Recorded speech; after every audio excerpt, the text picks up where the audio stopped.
আল্লাহ বালু চাপা দিয়ে স্যার সে পরকে লিখতে ছিল স্যার আমি সেটা মেনে নিতে পারিনি বালু চাপা দিয়েছে স্যার তার ঘন্টা দুয়েক আগে স্যার জি স্যার আমি মেরে স্যার ত্রিপুরানে ফোন দিচ্ছি স্যার আমার তার ছিঁড়ে গেছে স্যার স্যার ওর তার আমি রয়েছি এই মুহূর্তে গাজীপুরের কাশিমপুরের। আজকের যে বিষয়টা একটু মর্মান্তিক একটি বিষয়, সেটি হচ্ছে স্বামী স্ত্রীকে বালিশ চাপা দিয়ে হত্যা করার পর ট্রিপল লাইনে ফোন দিয়ে পুলিশ এনেছেন।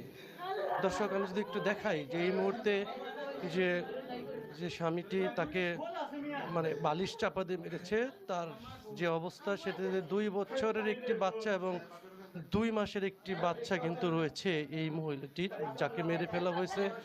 আমি কথা বলেছিলাম যে কেন মারা হলো, তিনি আমাকে বলেছিলেন যে পরক্রিয়া।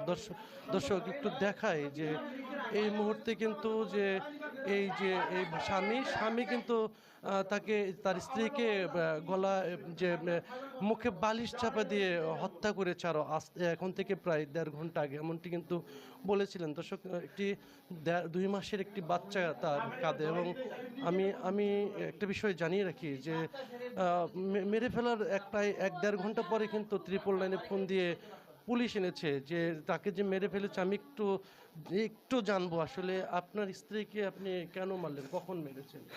স্যার তার কোনো দোষ নেই, সে একটু ভালো মানুষ ছিল, আমি তাকে মেরে ফেলছি।